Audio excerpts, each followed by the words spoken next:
Habib Abdullah bin Abdul Haddad, beliau katakan, Allah berfirman, faqala ta'ala, wattaqullaha wa yu'allimukumullah. Nah, perhatikan loh. Allah perintahkan, wattaqullaha wa yu'allimukumullah. Jadi bertakwalah kamu kepada Allah, niscaya Allah akan mengajarkan kamu berbagai macam ilmu. Jadi Allah yang langsung ngajarin kamu, Allah yang akan berikan ilmu, Allah yang akan anugerahkan ilmu. Jadi ilmu apa saja yang langsung diberikan oleh Allah kepada seorang hamba tanpa susah payah, itu disebut ilmu ladun. Ini hanya bisa didapat oleh orang-orang yang bertakwa. Jadi kalau mau dapat ilmu ladun, ya bertakwa. Jadi jangan nyari ilmu ladunnya. Nyari ilmu ladunnya nggak bakal dapat. Nyari takwanya, ilmu ladun dapat, ya ikhwan. Nah, jadi terbalik tuh, ada orang nyari ilmu ladun, terbalik. Nggak betul, yang dicari adalah takwanya. Ilmu ladun itu bukan dicari, dia merupakan minhah ilahiyah. Minhah ilahiyah artinya anugerah ilahi. Kira-kira jelas tidak? Makanya ulama-ulama ahli sufi mengatakan, kun taliban al istiqamah falatakun taliban al karamah. Fa innal karamata ta'ti bil istiqamah. Jadi ulama-ulama ahli sufi mengatakan, jadilah kamu sebagai pencari istiqamah.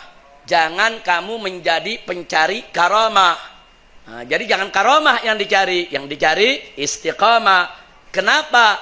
Fa innal karamata, maka sesungguhnya karamah itu ta'ti, akan datang sendiri. Lewat mana? Bil istiqamah, dengan istiqamah. Begitu juga ini nih, saudara. Jadi carilah takwa, jangan cari ilmu ladun. Kenapa? Karena ilmu ladun akan datang lewat takwa. Jadi kalau kita nyari ilmu ladun gak bertakwa, gak bakal ketemu. Gak ada orang dapat ilmu ladun tanpa takwa. Tapi kalau kita bertakwa kepada Allah tanpa dicari, itu ilmu datang sendiri, ya kuat. Ada yang minta contoh ilmu ladun, saya kasih contoh. Contoh yang tingkat aulia dulu nih. Contoh yang tingkat para wali. Ada seorang wali, saudara. Dia kalau mendengar satu hadis, ada orang ngomong satu hadis, dia dengar itu hadis, dia langsung bisa menilai, ini hadis sahih, ini hadis dhaif, ini hadis palsu. Nah, sang ulama ini, sang wali ini punya anak. Anaknya tahu kalau bapaknya nggak pernah belajar ilmu hadis. Tapi kok bapaknya bisa tahu? Yang ini sahih, yang ini dhaif, yang ini palsu. Padahal anaknya ini belajar ilmu hadis. Anaknya ulama. Belajar ilmu hadis apa. Kalau mau tahu satu hadis sahih apa enggak, dia mesti cari dulu. Dia ulama. Dia cari, dia buka kitab. Tapi bapaknya nggak pakai buka kitab. Pokoknya begitu ada orang ngomong hadis, langsung tahu ini hadis sahih, ini hadis dhaif, ini hadis maudhu, palsu, saudara. Anaknya tanya kepada bapaknya, ayah bagaimana ayah bisa tahu? Karena anaknya tahu, bapaknya bukan ahli hadis. Bapaknya nggak belajar ilmu hadis, kok bisa tahu?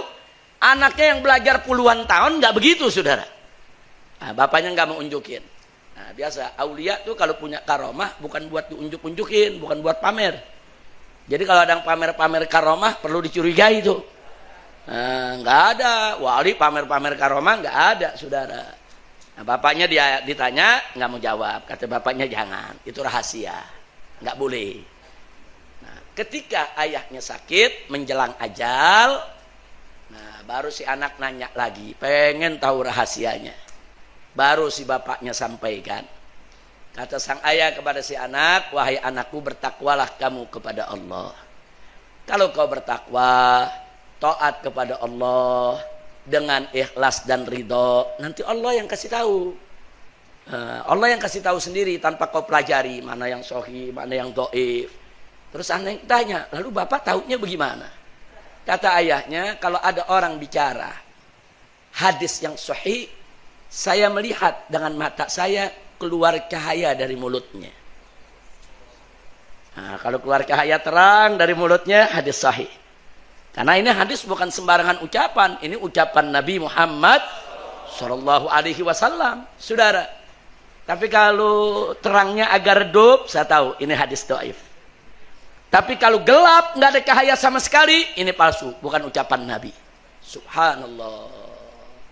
Ini namanya ilmu ladun. Ini nggak ada sekolahan yang begini, saudara. Kita masuk pesantren mana juga nggak ada sekolahan yang begini. Yang begini adanya di jalan takwa. Makanya jangan kaget kalau ahli sufi itu dia bukan hanya punya mata kepala, tapi juga punya mata hati, saudara. Apa beda mata kepala dengan mata hati, saudara? Mata kepala dia menangkap zahir. Yang zahir nih yang kita lihat nih, warna-warni, bentuk, saudara, segala keindahan kita tangkap dengan mata kepala kita. Sedangkan mata hati atau disebut mata batin, dia bisa melihat keajaiban yang gak ada di alam zahir, ya ikhwah. Makanya para aulia Allah yang hatinya bersih, yang hatinya bisa melihat, kadang-kadang mereka lihat yang kita nggak lihat. Mereka tahu yang kita tidak tahu, ya ikhwan. Nah, kalau pertanyaannya, bisakah setiap orang itu mendapatkan mata hati yang bersih? Bisa. Caranya takwa kepada Allah. Takwa kepada Allah, bersihkan hati. Ini mata kita melihat keindahan. Karena mata kita tidak terhalang. Andai kata mata kita terhalang kitab begini. Keindahan di depan kita nggak lihat. Bukan berarti keindahannya nggak ada. Bukan. Keindahannya ada. Cuman mata kita yang terhalang, saudara. Begitu juga kalau mata kita kelilipan. Nah, ini keindahan yang ada di sekitar kita nggak kelihatan. Karena kelilipan, ada debu kita punya mata. Bukan keindahannya yang hilang. Tapi mata kita yang terhalang. Ingat itu. Keindahannya tetap ada. Cuman nggak bisa kita nikmatin. Begitu juga mata hati. Mata hati itu bisa melihat keajaiban, keindahan, saudara. Keindahan alam yang nggak bisa dilihat oleh mata kepala. Tapi kalau mata hati itu tertutup, nggak bisa dia lihat. Nah, kalau mata hati itu terhalang, nggak bisa dilihat. Nah, apa yang menutup mata hati? Yang menutup mata hati, yang menutup mata batin adalah al-ma'asi. Maksiat. Nah, jadi begitu kita maksiat, kotor kita punya hati.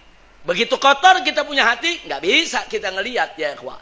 Nah, jadi sebagaimana mata kepala kita perlu dibersihkan supaya ngelihat itu cerah, maka mata hati kita juga perlu dibersihkan supaya bisa melihat keajaiban dengan cerah. Insya